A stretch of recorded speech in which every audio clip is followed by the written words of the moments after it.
رنگ تو کالا تھا لیکن سونا دل تھا بلال حبشی کا۔ ابو لہب کا چہرہ تو چمکتا تھا، اسی لیے اس کو ابو لہب کہا گیا، انگارے کی طرح چمکتا ہوا چہرہ، لیکن اس کا دل کالا تھا۔ تو وہاں چہرے نہیں دیکھے جاتے، وہاں دل دیکھے جاتے۔ الا من اتى اللہ بقلب سلیم، وہاں دیکھا جاتا ہے قلب سلیم کے ساتھ کون آیا۔ دل کی ستھرائی، دل کی عفت، دل کی پاکیزگی۔ شیشے اتے کٹا جمیا کنداں چاڑی جاندے، شیشے اتے کٹا جمیا کنداں چاڑی جاندے، جلداں نوں اے سانپ کے رکھن ورکے پھاڑی جاندے،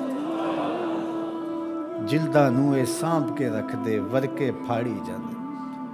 تو اصل تو یہ صاف ہونا چاہیے، یہ ستھرا ہونا چاہیے۔ میرے اور آپ کے آقا و مولا حضور ختم المرتبت صلی اللہ علیہ وآلہ وسلم، ہمارے ماں باپ ان پہ قربان، کثرت کے ساتھ ایک دعا مانگتے تھے، یا مقلب القلوب ثبت قلبی علی دینک، اے دلوں کو پھیرنے والے میرے دل کو اپنے دین پہ ثابت رکھنا۔ ام المومنین رضی اللہ تعالیٰ عنہ فرماتی ہیں کہ میں نے حضور علیہ السلام سے پوچھا کہ حضور اسلام لانے کے بعد بھی اس کی ضرورت ہے کہ یہ اللہ کی بارگاہ میں عرض کرے؟ تو آقا کریم نے ارشاد فرمایا کہ دل رحمان کی دو انگلیوں کے درمیان ہے، وہ جس طرف چاہے پلٹ دے، بے نیاز ہے، تو اس لیے ہر وقت اس سے مانگنا چاہیے، اللہ میرا دل سلامت رہے، دین پر قائم ہے۔ ورنہ ہم دیکھتے ہیں کتنے لوگ ہیں بظاہر اچھے ہوتے ہیں لیکن انجام بخیر نہیں ہوتا۔ انما الاعمال بالخواتیم، اعمال کا دار و مدار حسن خاتمہ پہ ہے۔ خاتمہ کیسا ہوتا ہے؟ حضرت سہل بن سعد الساعدی رضی اللہ تعالیٰ عنہ فرماتے ہیں کہ ایک غزوہ میں ایک مالدار شخص بڑی بے جگری سے لڑ رہا تھا، اس جرت سے لڑ رہا تھا کہ ہمارے دل میں آیا کہ کیا بات ہے۔ آقا کریم علیہ السلام نے دیکھا تو فرمایا جس نے اہل جہنم میں سے کسی کو دیکھنا ہوتے سے دیکھا۔ بڑی حیرت ہوئی، ایک صحابی کہتے ہیں میں اس کے پیچھے ہو گیا کہ حضور علیہ السلام نے جو فرمایا ہے کوئی وجہ ہوگی تو میں دیکھوں ماجرا کیا ہے۔ تو کہتے ہیں جب وہ لڑتے لڑتے زخمی ہو گیا تو اس نے اپنے ہی تلوار کو اپنے سینے میں یوں رکھ کر کے اپنا وزن اس اوپر ڈال دیا اور دو کندھوں کے درمیان سے تلوار ادھر نکل گئی اور یوں خودکشی کر لی۔ تو کہا کہ بندہ ساری زندگی نیکیاں کرتا ہے، لکھا ہوا غالب آ جاتا ہے اور پھر آخر اچھا نہیں اس کا۔ اور کتنے ایسے لوگ ہیں کہ جن کا ماضی بہت بھیانک اور برا تھا لیکن آخر ٹھیک ہو جاتا ہے۔ تو اس لیے ہمیشہ اللہ سے انجام بخیر کی دعا مانگو۔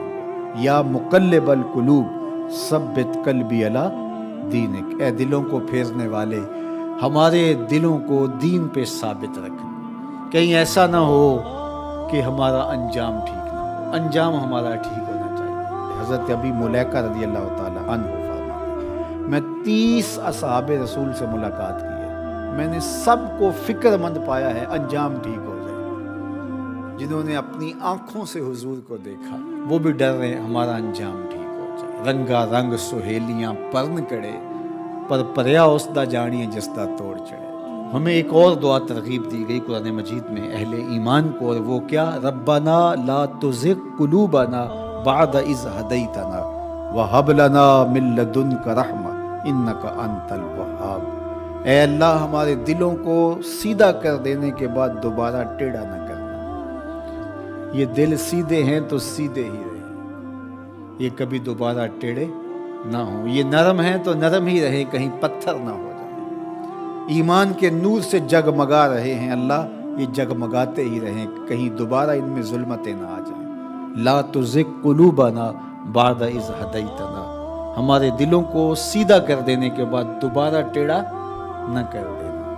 وَهَبْ لَنَا مِن لَدُنْكَ رَحْمَةً، اور ہمیں اپنی جناب سے رحمتیں عطا کر دے۔ اِنَّكَ أَنْتَ الْوَهَّابُ، تو وہاب ہے، اپنے کرم سے اپنے فضل سے ہمیں مالا مال فرما دے۔ تو میری دعا ہے اپنے لیے سب سے پہلے اور آپ سب کے لیے اور اپنے جملہ دوستوں کے لیے، پیر بھائیوں کے لیے، سب ملنے والوں کے لیے کہ اے اللہ ہم سب کو ہمیشہ ثابت قدم دین پہ رکھنا، آخری ہچکی تیرے نام پہ آئے، تیرے محبوب کی غلامی میں آئے، ہم سب کا خاتمہ ایمان پہ۔ ایک ایک کر کے دوست ہم سے جدا ہو رہے ہیں، ہم بھی اس دنیا پہ مستقل رہنے والے نہیں، کوچ کر جائیں۔